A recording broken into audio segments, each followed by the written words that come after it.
Christmas Eve, the 24th of December 1848, Baltimore train station. Ellen Craft stands before the customs officer. Her heart pounds beneath her gentleman's coat. Bandages wrap her face. A sling holds her right arm. Green spectacles cover her eyes. For 4 days, she has passed as a young white cotton planter traveling north with his loyal servant. The servant is her husband, William. He waits in the segregated car, unable to help her now. The officer stares at her travel documents. His voice cuts through the noise of the station. "We shan't let you go." Behind Ellen, the train to Philadelphia sits on the tracks. Freedom waits just across the Pennsylvania border, 100 miles north, so close she can taste it. But Baltimore has the strictest border patrol in the South. Every traveler heading north must prove ownership of any black person accompanying them. Ellen cannot prove she owns William. She cannot even sign her own name. Georgia law made it a crime to teach an enslaved person to read or write.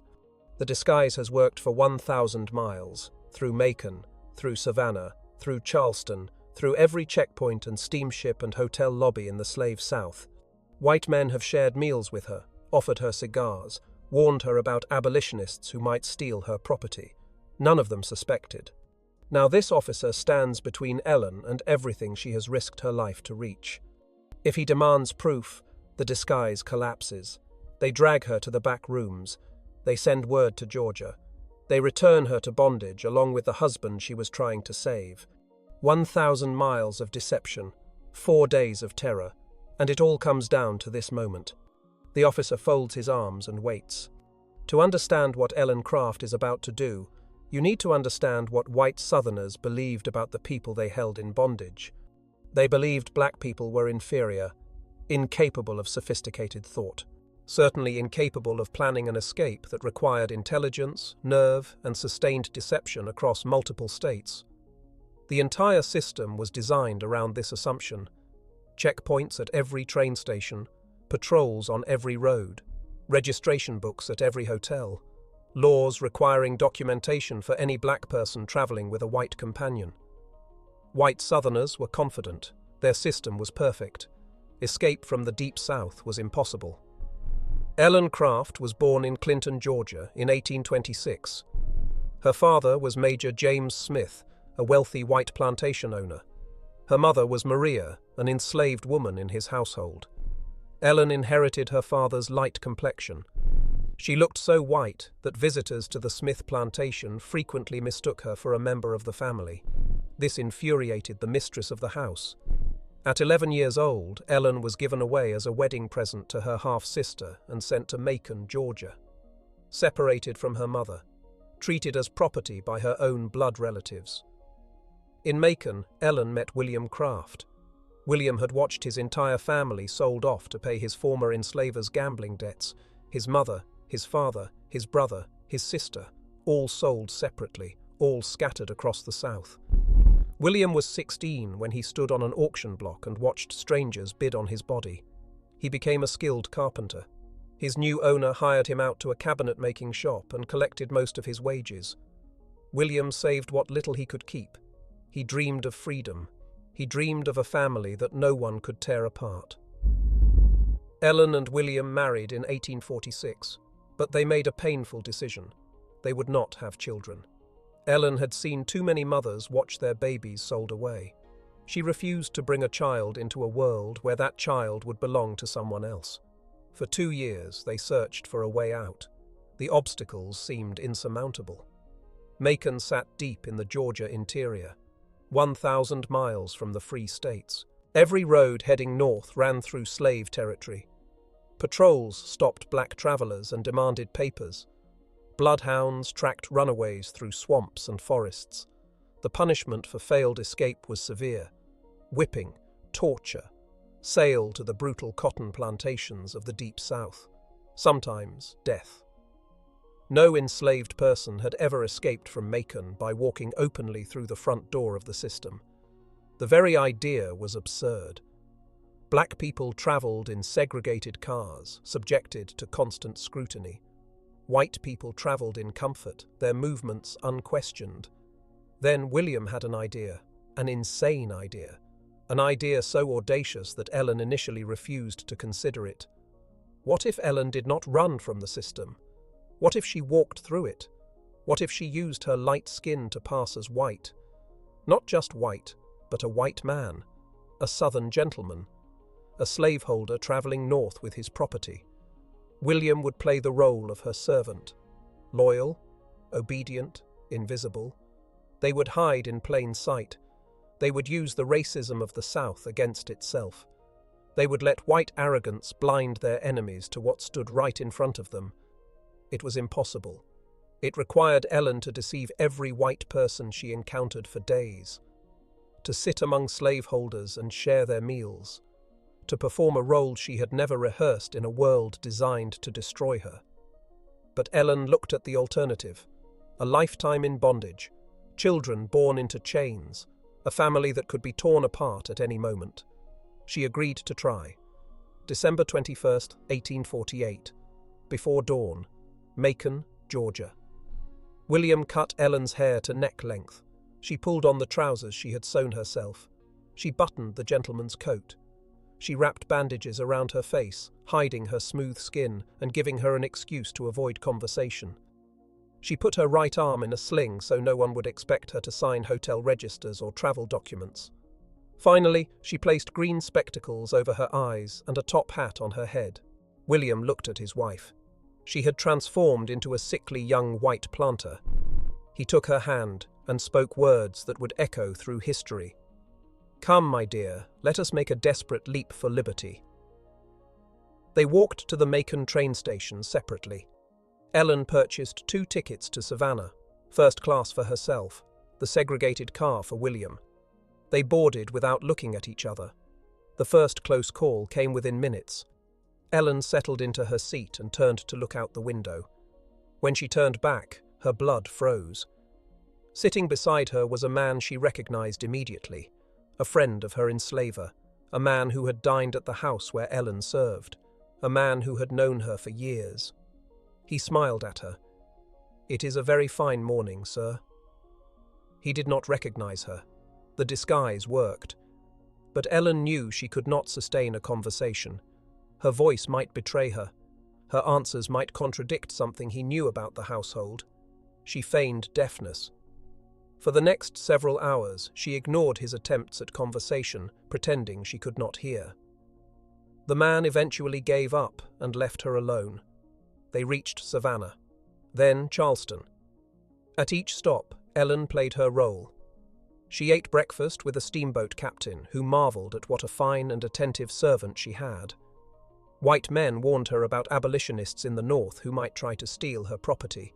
She nodded and thanked them for the advice. In Charleston, disaster nearly struck again. Ellen approached the ticket office to purchase passage on a steamer heading north. The clerk looked at her documents and frowned. Regulations required proof of ownership for any enslaved person traveling to the Free States. He demanded that she sign for both herself and William. Ellen gestured to her arm in the sling. She could not write, she explained. The injury prevented it. The clerk refused to sign on her behalf. He jammed his hands in his pockets and shook his head. Rules were rules. No signature, no tickets. Ellen stood paralyzed. 3 days of deception about to collapse because she could not write her own name. Then Providence intervened. A military officer Ellen had befriended on the previous steamer happened to walk past. He recognized the young planter and vouched for her character. The steamboat captain, who had dined with Ellen just hours before, stepped forward and signed the register himself. They boarded the ship. They reached Wilmington, then Richmond, then Washington. Each city brought new checkpoints. Each checkpoint brought new terror. Ellen sat among white slaveholders who debated the merits of the peculiar institution, never suspecting that the quiet young gentleman beside them was everything they claimed did not exist. Then came Baltimore, the last stop before free territory, the strictest border patrol in the South. The officer examined their documents. He looked at Ellen. He looked at William standing silently in the corner. "We shan't let you go." 3 days of perfect deception, 1,000 miles of successful disguise, and now an officer who would not budge. Ellen Craft had spent 4 days preparing for moments like this. She had rehearsed the posture of a white Southern gentleman. She had practiced speaking in short, clipped sentences. She had learned to look through black people as if they did not exist, the way she had watched white men look through her for 22 years. But nothing had prepared her for the Baltimore Customs Office on Christmas Eve. The officer stood with his arms folded. Other passengers milled about, waiting for the confrontation to resolve. William watched from across the room, powerless to intervene. Any sign of familiarity between them would destroy the illusion instantly. Ellen was alone. She had always been alone in this disguise. William could offer no comfort during the long nights in hotel rooms where she slept fully dressed, terrified that a knock on the door would end everything. He could not sit beside her during meals with white slaveholders who would have killed them both if they knew the truth. Now she faced the final test. One officer, one question, 1,000 miles of deception balanced on what happened in the next 60 seconds. The officer repeated himself. No traveler could take an enslaved person north without proving ownership. Those were the rules. He would not bend them. Ellen drew herself up to her full height. She thought of her mother, taken from her at 11 years old. She thought of William's family, scattered across the South by an enslaver's gambling debts. She thought of the children she refused to have because she could not bear to watch them sold away. She thought of everything the system had stolen from her, and she decided that this officer would not steal her freedom too. Her voice came out steady, calm. The voice of a white man accustomed to being obeyed. I bought tickets in Charleston to pass us through to Philadelphia, and therefore you have no right to detain us here. The officer hesitated. This was not the response he expected. Guilty people stammered. Guilty people made excuses. This young planter spoke with the quiet authority of someone who had never been questioned in his life. Other passengers began to grumble. They could see the invalid traveler, face wrapped in bandages, arms suspended in a sling. Why was this officer harassing a sick man on Christmas Eve? What kind of petty bureaucrat would delay their journey over paperwork? The officer felt the mood shifting against him. He looked at Ellen's bandages. He looked at the growing impatience of the crowd. He looked at the clock on the wall. Then the departure bell rang. The train to Philadelphia would leave in moments. The officer scratched his head. His certainty wavered. This young planter did not act like someone with something to hide. The injuries were obviously genuine. The servant stood quietly in the corner, showing none of the nervous energy of a runaway. He made his decision. He is not well. It is a pity to stop him. He turned to the clerk beside him. Let this gentleman and slave pass. Ellen did not allow herself to react. She nodded curtly, the way a white man would nod at a servant who had finally performed his duty. She collected her documents. She walked toward the platform where the train waited. 4 days of terror, 1,000 miles of deception, every checkpoint designed to catch exactly what she was doing. And Ellen Craft walked through all of it because she refused to let the system see her break. Christmas morning, December 25th, 1848. Philadelphia, Pennsylvania. The train crossed into free territory sometime after midnight. Ellen and William sat in their separate cars, afraid to believe what was happening. Every mile carried them further from Georgia. Every mile loosened the invisible chains they had worn since birth. When the train pulled into Philadelphia station, Ellen remained seated. She had played her role for so long that she did not know how to stop. For 4 days, she had been a white Southern gentleman. She had eaten with slaveholders. She had nodded at their jokes about black inferiority. She had looked through her own husband as if he were furniture. Now it was over. The disguise had worked. William found her in the first-class car after the other passengers departed. For the first time in 4 days, they could look at each other without fear. They could speak without code words and careful glances. They could touch without risking death. Ellen wept.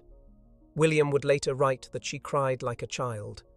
the woman who had maintained perfect composure through every checkpoint, every close call, every terrifying conversation with men who would have destroyed her, finally allowed herself to feel the weight of what she had done. They had traveled 1,000 miles through the heart of the slave South. They had passed through Macon, Savannah, Charleston, Wilmington, Richmond, Washington, and Baltimore. They had taken trains, steamships, and ferries. They had stayed in the finest hotels. They had eaten in first-class dining rooms. And not a single person had suspected the truth. The numbers told the story of what Ellen Craft accomplished. 4 days of sustained deception, 7 major cities, dozens of checkpoints and ticket offices, countless conversations with white slaveholders, military officers, steamboat captains, and hotel clerks. Every single one of them looked at Ellen Craft and saw exactly what she wanted them to see. A young white planter, a southern gentleman, a man. The system was designed to be unbeatable. White Southerners had spent decades building a network of patrols, checkpoints, and registration requirements. They controlled every road, every train, every ship leaving their territory. They offered rewards for captured runaways. They employed professional hunters with bloodhounds trained to track human beings through swamps and forests. Ellen Craft walked past all of it in broad daylight. She did not sneak through the woods at midnight. She did not hide in secret compartments or mail herself in a wooden crate. She bought first-class tickets, sat in first-class cars, and dined at first-class tables. She used the racism of the South as a weapon against itself. White Southerners believed so completely in black inferiority that they could not imagine the person sitting beside them was the very thing they feared most. Their arrogance blinded them. Their assumptions made them stupid. Ellen exploited every weakness in their thinking and turned it into her escape route. Word of their arrival spread through Philadelphia within hours. Abolitionists came to meet the couple whose story seemed almost too incredible to believe. William Wells Brown, himself an escaped freedom seeker, saw immediately what their journey meant for the movement. Here was proof that the system was built on lies. Here was evidence that black people were not inferior, not incapable, not the subhuman creatures that slaveholders described. Here was a woman who had outsmarted every checkpoint in the South while pretending to be the very thing that oppressed her. The Crafts had not just escaped. They had humiliated the entire system that held their people in bondage. The abolitionists of Philadelphia welcomed Ellen and William like heroes returning from war. Within days, the couple that had arrived exhausted and traumatized found themselves at the center of a movement that would shake the nation. Their first hosts were Barclay Ivans and his family, white Quakers who opened their home to the Crafts without hesitation. Ellen was initially suspicious. She had spent her entire life watching white people betray, exploit, and commodify black bodies. Why would these strangers be any different? The Ivans family answered with kindness. For 3 weeks, they sheltered the Crafts while they recovered from the physical and emotional toll of their journey. Their daughters taught Ellen and William to read and write. By the time they left Philadelphia, both could sign their own names. The letters Ellen could not form in Baltimore, she now wrote with her own hand. They moved to Boston, where the free black community on Beacon Hill embraced them. William opened a furniture business. Ellen worked as a seamstress. For the first time in their lives, they earned wages that belonged to them. They built a home that no one could take away. But the abolitionists saw something more valuable than 2 freed individuals. They saw a story that could change minds across the nation. William Wells Brown, the famous writer and lecturer who had escaped bondage himself, invited the Crafts to join him on the anti-slavery speaking circuit. Audiences packed lecture halls throughout New England to hear their story. They came expecting to meet 2 men. They discovered instead a man and a woman whose tale of deception and courage exceeded anything they had imagined. Ellen typically stood on stage while William narrated their escape. Society frowned upon women addressing mixed audiences, so Ellen let her presence speak for her. Crowds stared at the light-skinned woman who had passed as a white male slaveholder for 4 days. They saw the composure that had fooled steamboat captains and military officers.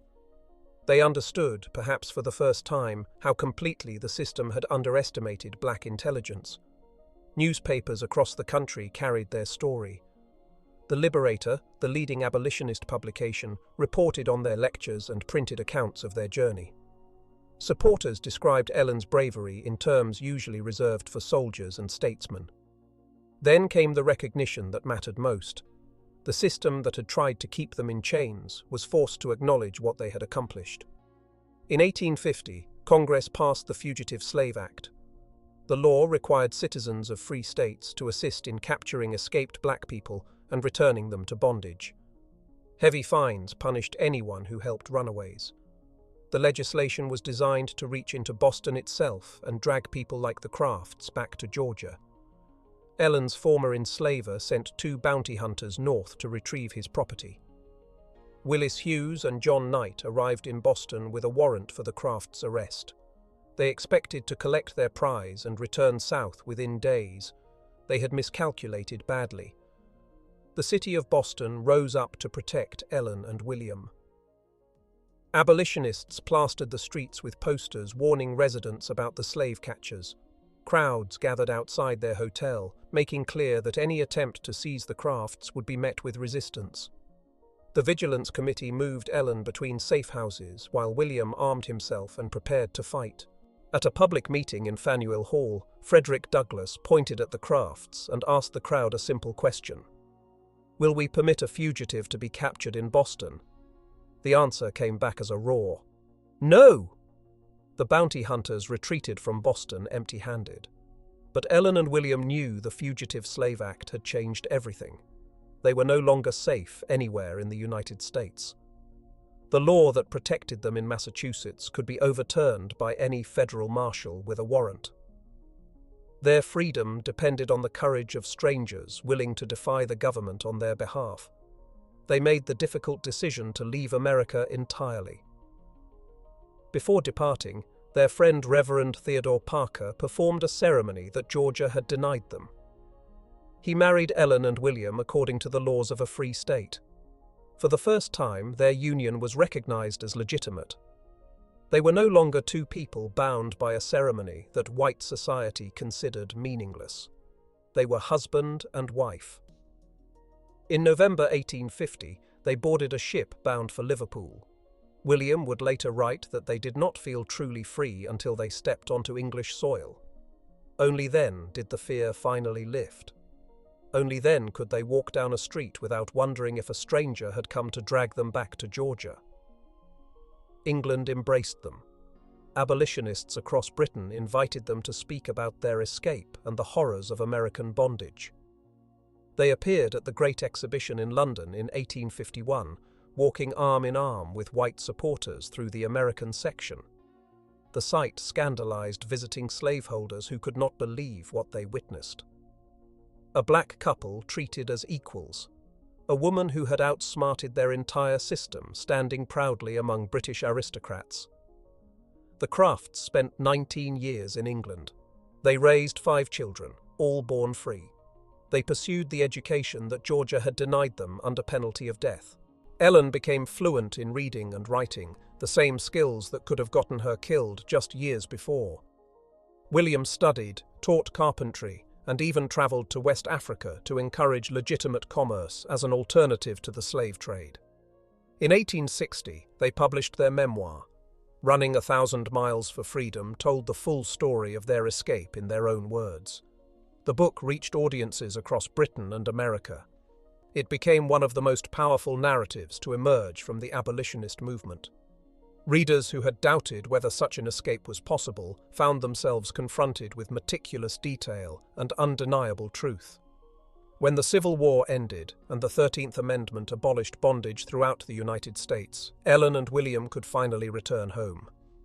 They arrived in Georgia in 1868, nearly 20 years after they had fled in disguise. But they did not come back to rest. They came back to build. In 1873, they established the Woodville Cooperative Farm School in Bryan County, Georgia.